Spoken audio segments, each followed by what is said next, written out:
नमस्कार, सुप्रभात। स्वागत सबरंग कार्यक्रम में आप सभी का। मित्रों, एक विचार पूरे जीवन को बदल देता है। यदि विचार हो कि मुझे जीवन में शिखर पर पहुंचना है, सफल होना है, तो जीवन उमंग उत्साह से भर जाता है और कदम तेजी से आगे बढ़ने लगते हैं। और वहीं यदि ये विचार आ जाता है कि पता नहीं मैं कुछ कर पाऊंगा या नहीं कर पाऊंगा, मैं हमेशा असफल ही होता रहता हूं, तो जीवन में निराशा घर कर जाती है और सारा उमंग उत्साह ही ढीला पड़ जाता है। एक विचार यदि ये हो कि तुम विशेष हो, तुम महान हो, भगवान ने तुम्हें सृष्टि पर कुछ खास करने के लिए भेजा है, तुम्हारे अंदर अनंत शक्ति है, अनंत ऊर्जा है, तुम जो चाहो वो कर सकते हो। देखिए, ये विचार यदि हों तो सचमुच जीवन कितना तेज़ी से बदलता है और मन ऊर्जा से भरपूर हो जाता है। तो क्यों ना हम अपने आप को रोज ऐसे ही सुंदर विचारों से भरें, अपने आप को ऊर्जावान रखें, ताकि जीवन में हम वो कर पाएं जो करना चाहते हैं। और यही कारण है कि प्रतिदिन सुबह सुबह एक सुंदर सा विचार लेकर के हम आपके पास आते हैं, ताकि वो विचार आपके जीवन का निर्माण कर दे। आइए देखें आज सुवाक्य क्या कह रहा है।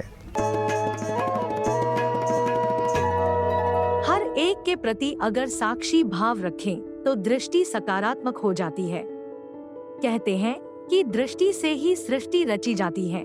हमारे आज के दृष्टि के भाव ही आने वाले कल के जीवन का निर्माण करती है। जैसे एक तरफ हमें कोई अच्छा और दूसरी तरफ हमें कोई बुरा लगता है, तो दोनों ही हालातों में हमारी दृष्टिकोण बिल्कुल ही एक दूसरे से भिन्न होने के कारण हमारे मन में किसी के लिए प्रेम तो किसी के लिए नफरत का जन्म होता है। यदि हम किसी भी व्यक्ति के गुण या अवगुण को ना देखें, उसे अच्छे या बुरे के तराजू पे ना तोलें, बल्कि सभी के लिए एक समान स्नेह की भावना रखें, तो सामने वाले व्यक्ति के साथ हमारी दृष्टिकोण भी सकारात्मक होने लगती है। मित्रों, हमारे जीवन में खून की क्या महत्ता है, इस बात को हम बखूबी जानते हैं। यदि शरीर में रक्त की कमी हो जाए तो कई प्रकार की तकलीफ़ें शुरू हो जाती हैं और यहाँ तक कि जान भी जा सकती है। जब किसी की सर्जरी की जाती है तब भी उसे खून की आवश्यकता होती है। यदि वक्त पर उसे खून प्राप्त ना हो तब भी उसकी जान खतरे में पड़ जाती है। इसीलिए मित्रों, आज 14 जून को विश्व रक्तदाता दिवस के रूप में मनाया जाता है। लोगों को प्रेरित किया जाता है कि आप ब्लड डोनेट करें, ताकि जिन्हें इसकी आवश्यकता है उन्हें प्राप्त हो सके और उनकी जान बचाई जा सके। तो खास करके लोगों को प्रेरित करने के लिए भी और जो ब्लड डोनेट करते हैं उन्हें सम्मानित करने के लिए भी आज का दिवस मनाया जाता है। मित्रों, हम जो ब्लड डोनेट करते हैं, थोड़े समय के बाद हमारे शरीर में पुनः रक्त निर्मित हो जाता है। इसीलिए आप ये ना सोचें कि हम जो खून दे रहे हैं फिर से बन पाएगा या नहीं बन पाएगा, कहीं मैं तकलीफ़ में आ जाऊं, ऐसी बात कतई नहीं है। आप डॉक्टर की सलाह पर अपने रक्त का दान अवश्य करें, ताकि किसी को आप जीवन दे सकें। तो आज इसी सुंदर प्रेरणा को लिए हुए हमारा अगला सेगमेंट है। आइए देखते हैं कि आज आपकी सेहत आपके हाथ में, आज के खास दिन पर क्या खास है। आज का दिवस पूरे विश्व में वर्ल्ड ब्लड डोनर्स डे मनाया जाता है। इसका अर्थ है कि हर व्यक्ति को किसी भी समय समाज को जरूरत है, देश को जरूरत है, तो ब्लड डोनेशन दे।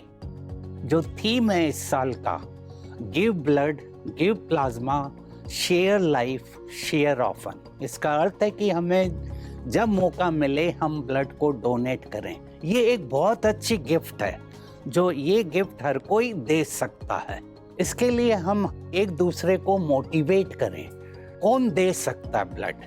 उसकी उम्र 18 से 65 साल होना चाहिए, उसका वजन 45 केजी के करीब होना चाहिए, हीमोग्लोबिन 12.5 होना चाहिए, उसको कोई भी इन्फेक्शन नहीं होना चाहिए, उसका पल्स, टेम्परेचर नॉर्मल होना चाहिए, HIV इन्फेक्शन नहीं होना चाहिए, हेपेटाइटिस B और C इन्फेक्शन नहीं होना चाहिए।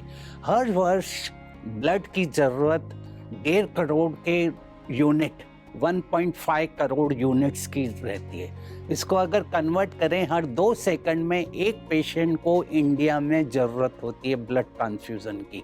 बॉडी 5 से 6 लीटर ब्लड पंप करता है।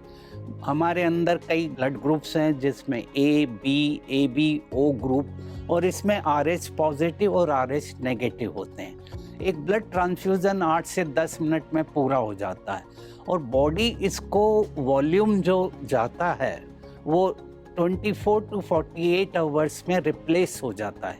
हीमोग्लोबिन करीब 6 से 12 वीक लेता है। टोटल अगर कहें तो 3 महीने के बाद एक व्यक्ति फिर से ब्लड दे सकता है और 1 साल में करीब 4 बार वो ब्लड दे सकता है। ब्लड ट्रांसफ्यूज़न से कई फायदे भी होते हैं, कई बीमारियां हमारी कम होती हैं। तो आइए इस दिवस को हम एक दूसरे को मोटिवेट करें कि जब ज़रूरत हो, नीड हो, वो प्लाज्मा ब्लड लोगों को दे। ये सबसे बहुत अच्छी गिफ्ट है। मित्रों, संसार के तमाम बुद्धिजीवी, साइकोलॉजिस्ट इस बात को स्वीकार करते हैं कि हमारे अंदर जो क्षमता है, जो शक्तियां हैं, उसका हम बहुत कम इस्तेमाल कर पाते हैं। बाकी सारी हमारी आंतरिक शक्तियां सुषुप्त अवस्था में रहती हैं। 5 से 7% तक, 8% तक ही हम अपनी आंतरिक ऊर्जा, आंतरिक शक्तियों का इस्तेमाल करते हैं, ऐसा लोग मानते हैं। कैसे अपने अंतर जगत की शक्तियों को हम जागृत करें? यदि वो जागृत हो जाएं तो हम अपने जीवन में एक नयापन पाएंगे, हम जो चाहें वो प्राप्त कर सकेंगे, हमारा जीवन पूरी तरह से परिवर्तित हो जाएगा। लेकिन प्रश्न ये है कि अपनी आंतरिक शक्तियों को कैसे जागृत किया जाए, उसका माध्यम क्या हो सकता है? मित्रों, योग वो सुंदर माध्यम है जिसके द्वारा हम अपनी अंतर जगत में जाकर जो छिपी हुई शक्तियां हैं उन्हें जागृत कर सकते हैं और अपने जीवन को एक नई दिशा प्रदान कर सकते हैं। और यही कारण है कि योग की गहराई में हम आपको निरंतर लिए चल रहे हैं, योग एक जीवन दर्शन के माध्यम से।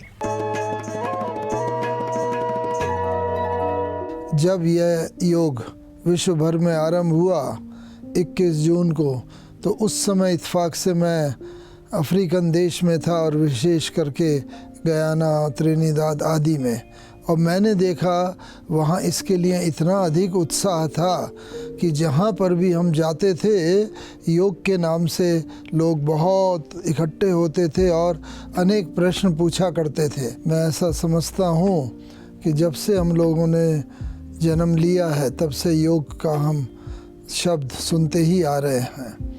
लेकिन अक्सर करके एक फिज़िकल योग को, शारीरिक योगों को योगा समझ लिया जाता है। काफ़ी हद तक यह सही भी है, लेकिन भारत की जो प्राचीन परंपरा है वह राजयोग से संबंधित है।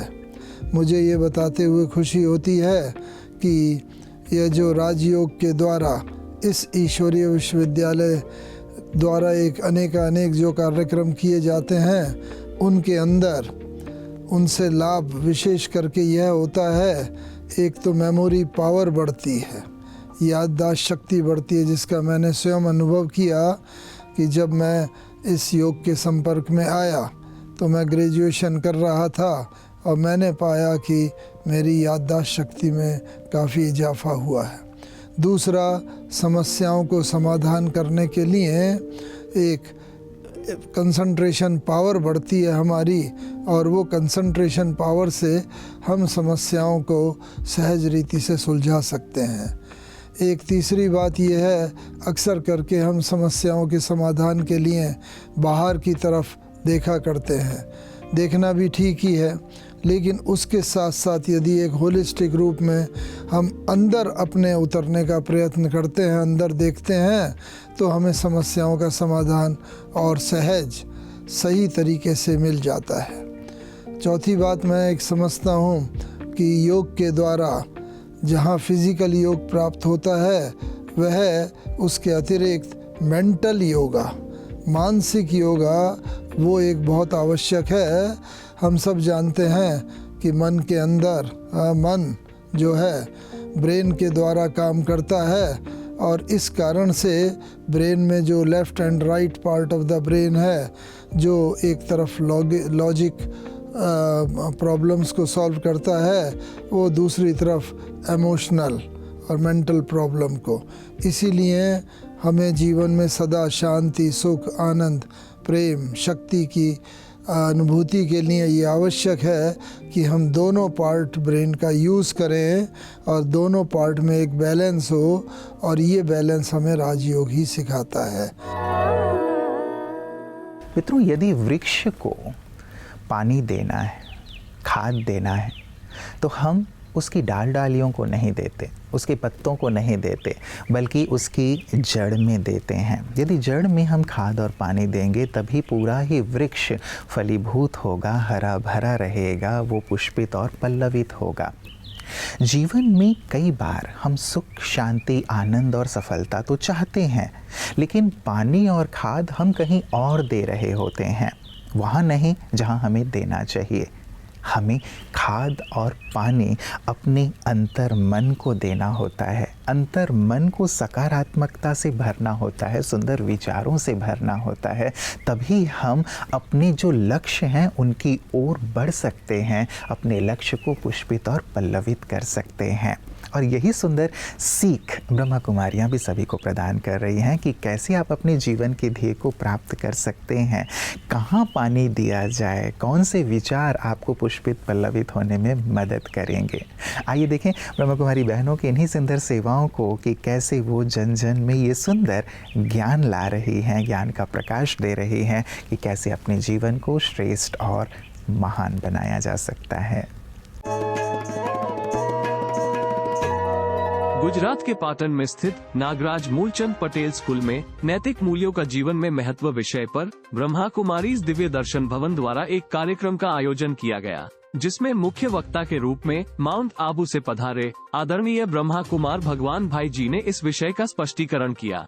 शिक्षा का मूल उद्देश्य है असत्य से सत्य की ओर जाना। शिक्षा का मूल ध्येय है बंधनों से मुक्त बनना, नशे का बंधन, व्यसनों का बंधन, बुराई का बंधन से मुक्त बनना।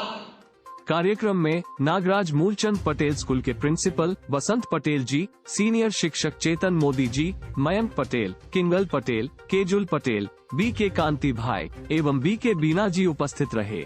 चेतन मोदी जी ने उपस्थित सभी मेहमानों का आभार व्यक्त किया। वहीं बसंत पटेल जी ने कहा कि नैतिक शिक्षा हर व्यक्ति को उतना ही जरूरी है जितना कि स्कूलों द्वारा दी गई शिक्षाएं।